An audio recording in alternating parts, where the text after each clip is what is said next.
All right, let's continue with that theme. Recent protests by South Africans against illegal immigration have sparked global concerns, including some countries writing to Pretoria about the alleged ill treatment of their citizens.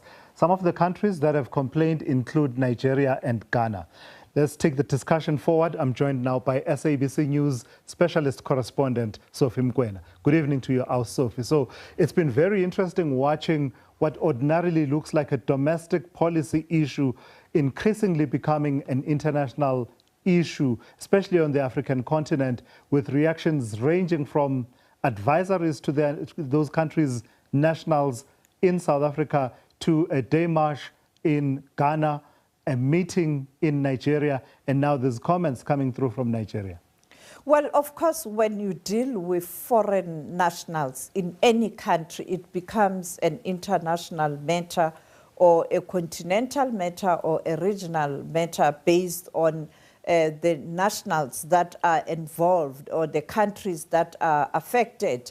And therefore, indeed, it will attract even other countries that are not necessarily affected, because the issue of movement of people around the world is a big challenge at this moment. The reason being the socio-economic conditions in the world are a huge challenge. We know that after the financial crisis, many countries suffered a lot and the economy of the world was affected, and by extension, the issue of unemployment, poverty crept in many countries, not only South Africa. COVID-19, while countries were trying to recover, shutting down the economies, the production lines, people lost jobs. While people are still recovering, then you have other challenges of wars. In Ukraine and the Middle East, the supply chain affected, and therefore job losses. And therefore, countries are feeling the pressure, and South Africa is feeling the pressure because it's the most industrialized country on the continent. And people are bound to come south because there are opportunities. But unfortunately, you also have elements of criminality. And all those challenges then becomes a major issue for citizens of that particular country, where you have now fighting for scarce resources and therefore the tensions. And therefore, it is not happening only in South Africa, in many countries. I mean, at some point in time, it was a big issue between Ghana and Nigeria. We've seen it happening in America. Right now in France, there's a major issue of immigration, and the issue of right-wing gaining traction in Europe. It's because they are spreading the message, let them go back to the continent. And the same with UK. We saw a few days ago the Prime Minister of UK dealing with this issue. Therefore, it is a global problem, the issue of movement of people, because of the challenges around the world. So we'll turn to how DIRCO is navigating all of this in a moment. But I want us to, of all the different approaches taken by the various countries, as we outlined at the start of this conversation, I'd like for us to focus on Nigeria for a moment. It's always an interesting relationship between South Africa and Nigeria, being, the big economies, some of the big economies on the continent, but also just competitiveness between the two of them.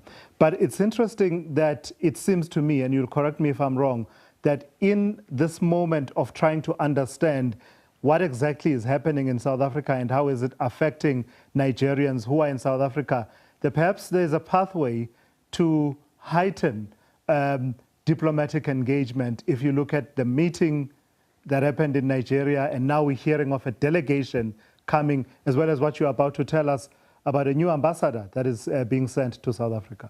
Yes, both countries are working very hard to try and find a solution, because both countries need each other as it relates to trade.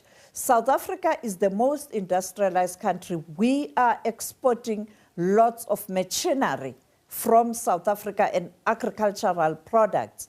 And therefore, those agricultural products create jobs in South Africa.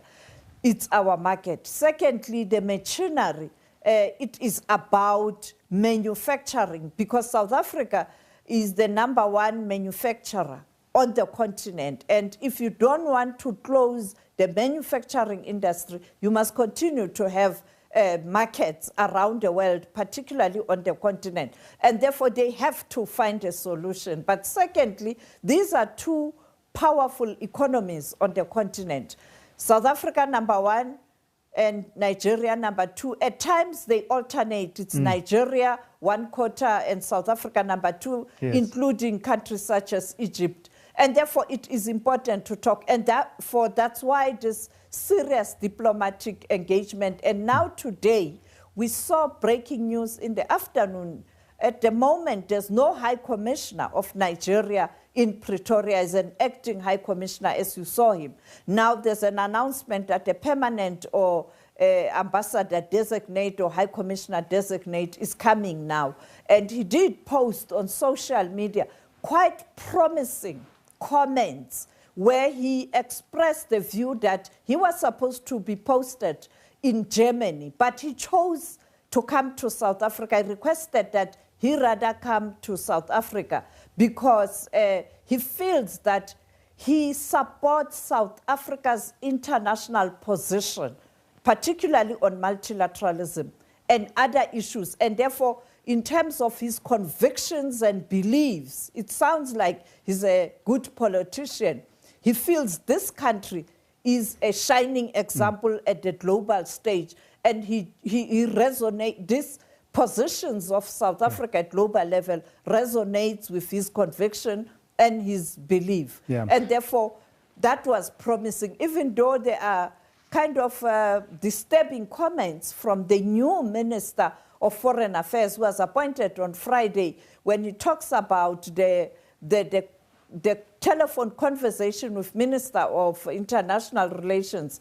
The way some of the words used in the statement are disturbing, where you talk about judicial killing.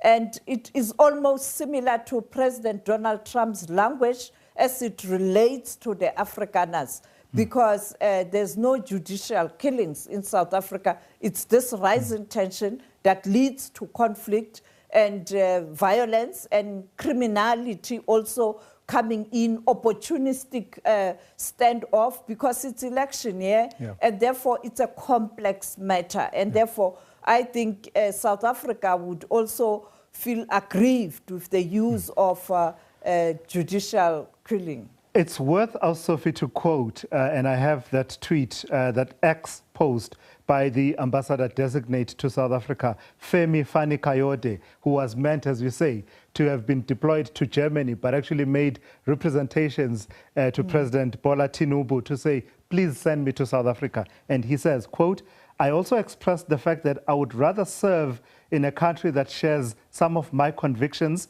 beliefs and values when it comes to world affairs. That is the biggest economy in Africa, that has closer ties to Nigeria, and that is more proximate to my political thinking when it comes to foreign affairs and a pan-African vision, end quote. Lastly, and very quickly, Sophie, DIRCO's role in all of this, in navigating all of this.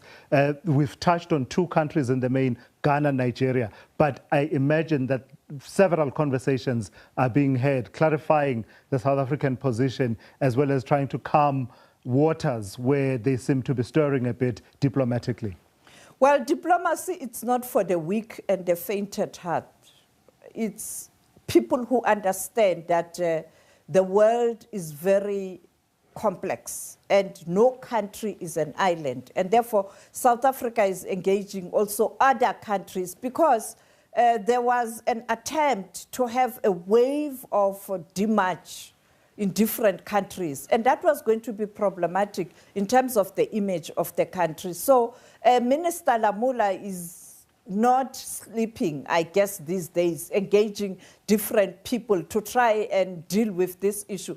But also the South African government, other ministers and ministries, including the president, having to work hard to address the genuine concerns of South Africans as it relates to unemployment, jobs, and also service delivery and security. Therefore, it's quite a hectic week for South Africa. This morning, the announcement by the Foreign Affairs Minister of Ghana that they've sent a letter to the AU to request this issue of migration to be on the agenda of the AU. It's not a good thing in a sense that then you're going to use South Africa as an example. But it is also good in a sense that you will be compelled to slug it out behind the scenes. And all countries must be upfront and frank about this issue. South Africa is experiencing this problem. Some of the people who are in the countries, because they've left their countries, because there's political persecutions, you know. And therefore, honest discussions must happen in terms of, yes, we are saying we are xenophobic, blah, blah. We are not xenophobic. It's this misunderstanding. But from your side, what are you doing? Are you creating a conducive climate for your citizens to feel at home and don't see a necessity to leave the shores unless it's voluntarily? All right. Sophie, let's leave it there. So clearly, it seems it would be a moment of reckoning at a diplomatic level around these issues that, underpin some of the protests we've seen in this country. SABC News specialist correspondent Sophie Mkwena joining us.